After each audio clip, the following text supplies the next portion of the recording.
Welcome to the Pizza Rose Podcast. Today we'll be reading Episode 3, Pranked. It's a beautiful, sunny day in Chesterwood as Steve pulls into the parking lot for his 11 a.m. delivery shift at Pizza Bros. Steve exits his car and enjoys the warmth of the fall sun hitting his skin. As he enters the store, the smell of fresh pizza fills his nose.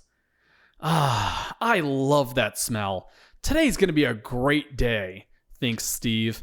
Steve clocks in at the register and looks around for Ed and Dennis, but they're nowhere to be found. The store's phone rings and Steve answers it. "Thank you for calling Pizza Bros. Will this be for delivery or pickup?" asks Steve with a smile in his voice. Is your refrigerator running? A child's voice asks over the phone. "I'm sorry, what?" asks Steve.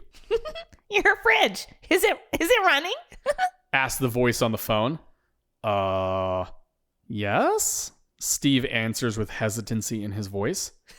Then you better go catch it, says the child as he explodes into laughter.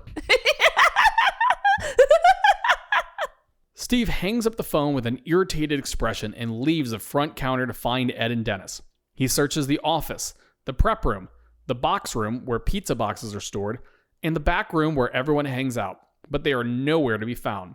Steve finally catches a break when he smells the odor of fresh cigarette smoke wafting in through the back door. Steve walks through the back room into the alley and finds Ed and Dennis smoking next to the dumpster. "There you are! I've been looking everywhere for you two," says Steve with relief. It was that kid on the phone again, wasn't it? asks Dennis with his nasally voice. "You mean the prank call?" asks Steve. "Yep, that kid has been calling all morning," groans Ed. Where are his parents? asks Dennis as if any of them would know that answer.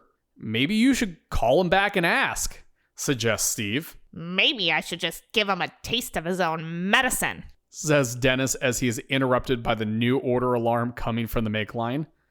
Steve challenges Dennis. "He's a kid. Are you really going to stoop to his level?" Dennis blows the last of his cigarette smoke out of his mouth as he thinks about what Steve just said. Ed and Dennis throw their cigarette butts on the ground and smash them with their shoes as they all walk inside. The three can finally see the order screen. "3 anchovy pizzas?" Ed asks aloud to no one in particular. I don't want that in my car. You can take this order, says Dennis. "Okay, thanks," says Steve with hesitancy as he is unsure if Dennis is being nice or intentionally sabotaging him. The pizzas are made and Steve gets the honor of putting the anchovies on the pizza himself. We say honor as a joke, of course. Have you ever touched an anchovy? The smell clings to you for hours. As the pizzas are done cooking in the oven, Steve puts them in boxes and loads up for the delivery. "Try to get back quickly. We normally get busy by 11:30, says Ed. "I'll be back in a flash.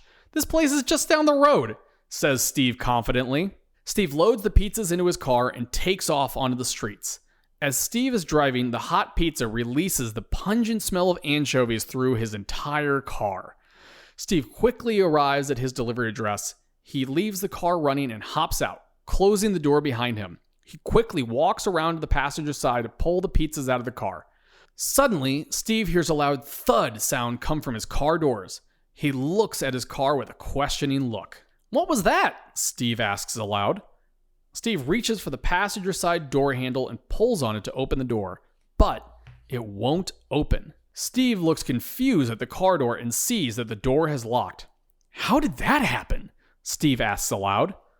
Steve tries the back door, then the trunk. Finally, he tries both driver's side doors. They are all locked. "What? How did this happen?" asks Steve as he realizes the depth of his predicament. The gears in Steve's brain try to grind out a solution as his car is parked and the motor idles away happily. After a few moments of thinking, Steve realizes that he needs Dennis to bring him another key for his car. Steve reaches into his right pocket to grab his cell phone, but it's not there. So he fishes in his left pocket, but it's not there either. In a panic, Steve places his face on the driver's side window to look for his phone.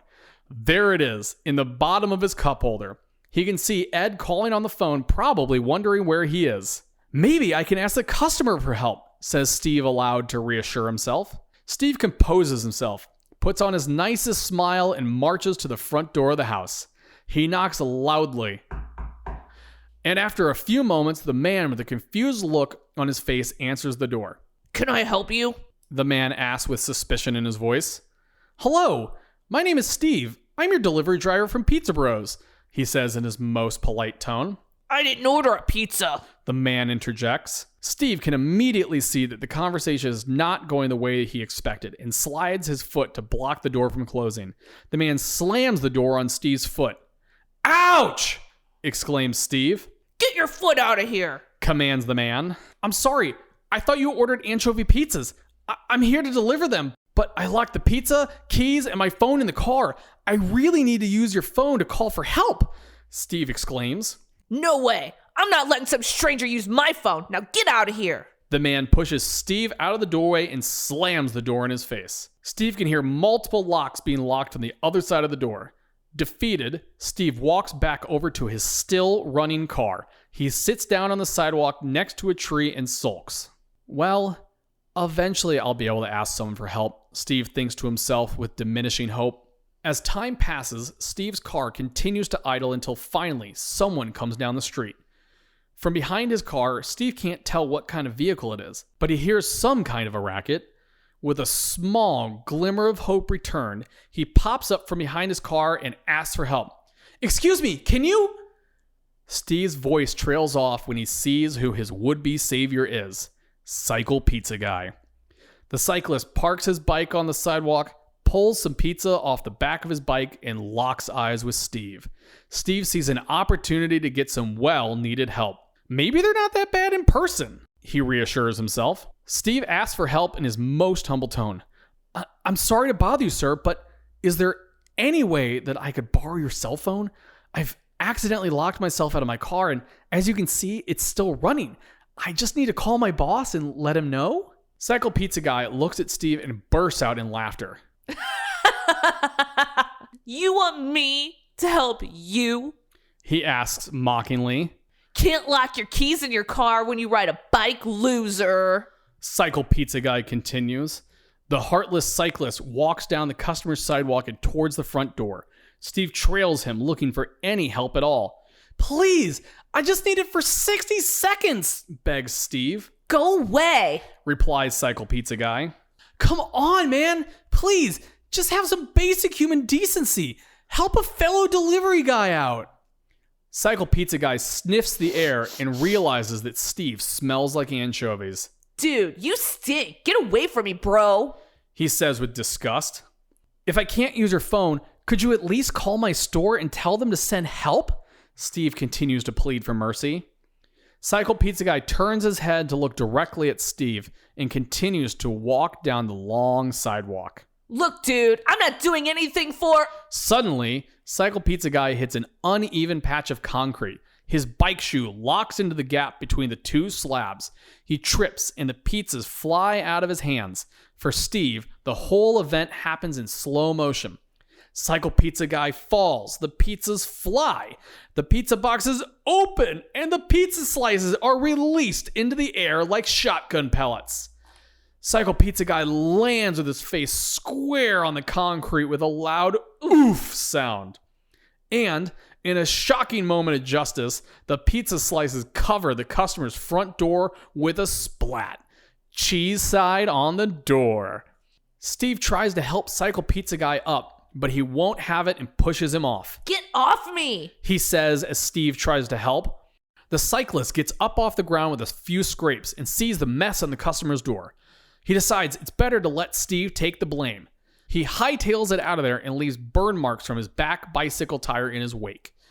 Steve scratches his head in confusion, and then things go from bad to worse. The customer's front door opens. Pizza slices slide off the door and onto his polished hardwood floor. Horrified, the man only sees one person to blame, Steve. What's this? The man asks with anger in his voice. Are you seriously gonna throw a pizza at my house just because I won't let you use my phone? Steve tries to protest, but I didn't. It's too late for Steve to explain as the customer screams. I'm calling your manager and getting you fired. The man slams the door. More pizza slices fall off the door and walls of the house with a splat. Defeated and a little embarrassed, Steve watches the man run through his house, pick up the phone, and dial his store. Well, at least Ed will know where I am and can send help, says Steve to himself. Steve saunters over to his car, slides his butt down the tree, and waits for Dennis to come and rescue him. About 10 minutes later, Steve hears Dennis's car come around the corner and onto his street. Steve immediately knows it is Dennis because nobody else has ever listened to public radio so loudly. As the radio hosts drone on in their flat and calm timbre, Dennis pulls up in front of Steve and he hops into the passenger seat. Steve turns the volume down on the radio as Dennis turns the car around and heads back towards a main road. But instead of turning right at the light, Dennis turns left. Steve notices that they're going the wrong way. "You were supposed to turn the other way," says Steve. We're going to make a quick detour. Responds Dennis. "Where are we going?" asks Steve. To get even. States Dennis. You see, I did a little digging. That order you just took and all the prank calls today were from the same kid. So, we're going to pay him a little visit. This is a bad idea. Let's just go back to work and forget about it, Steve suggests. No way. Every day, I take it on the chin. But this kid has gone too far. If it was just the prank calls, it'd be one thing. But a prank delivery? Unacceptable. Unacceptable. Do you think it's fair that you got stranded and now your car and you stink like anchovies? No, I don't think it's fair, but vengeance doesn't make two wrongs just, argues Steve. Dennis slows the car down and pulls in front of a house on a quiet suburban street. This is it, says Dennis as he points at the yellow house with a blue front door. "Please don't do this. Just drop it. Let's get back to the store so I can get my spare key," begs Steve. But it's too late. Dennis has decided to have his revenge, and no one, not even reason, can stop him. Dennis exits the car and heads towards the blue front door. As Steve watches Dennis, a knot of anxiety builds in his stomach. He knows this is just going to end in more trouble for both of them. Dennis knocks on the door and waits. The door opens, and for a moment, Dennis thinks he's about to get what he wanted. But instead, he gets his just desserts. A large German Shepherd comes bounding out of the door and barks ferociously. Dennis screams and runs away, but he's too slow.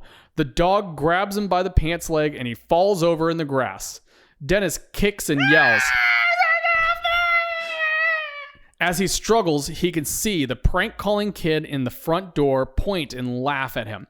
The dog continues to pull at his pants leg until finally his pants rip with a loud tear sound. Dennis gets back to his feet and sprints for his car. He can feel the blood in his heart rushing through his legs and the rush of adrenaline coursing through his veins as his feet pound the ground.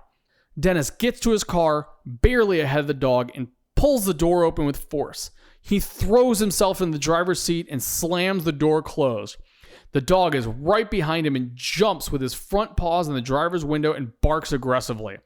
Dennis screams with fright as he starts the car. My dad's a cop. Don't ever come around here again, yells the kid as Dennis tears down the street. As Dennis puts some distance between himself and his assailant, he finally calms down and realizes Steve is staring at him. Don't look at me like that, Dennis says flatly. Steve looks at him with a blank expression. Fine. You were right. And I was wrong, proclaims Dennis. Great. I'd like to get my keys and hose out my car now, says Steve. Dennis sniffs and smells something terrible in his car. You should probably shower too. You stink, adds Dennis. That smell's not me. It's you, replies Steve. Huh? Says Dennis. Dennis looks down on his shirt and sees that it's smeared with dog poop. He gags and panics. Oh, yuck! Yuck! Oh, yuck! I'm gonna puke! Exclaims Dennis. Get it off me! demands Dennis as he tries to take his shirt off while driving. Hey, pay attention! You're gonna hit that cyclist! Exclaims Steve. Take the wheel! Says Dennis as he pulls his shirt over his head. As Steve steers, Dennis tears off his shirt, throws it out the window, and it accidentally hits Cycle Pizza Guy square in the face as they pass him. The end. Thank you for listening to this episode of the Pizza Bros podcast. Be sure to like, share, subscribe, and whatever other button they put on there for you to do, because without you, we would have no listeners. Thank you.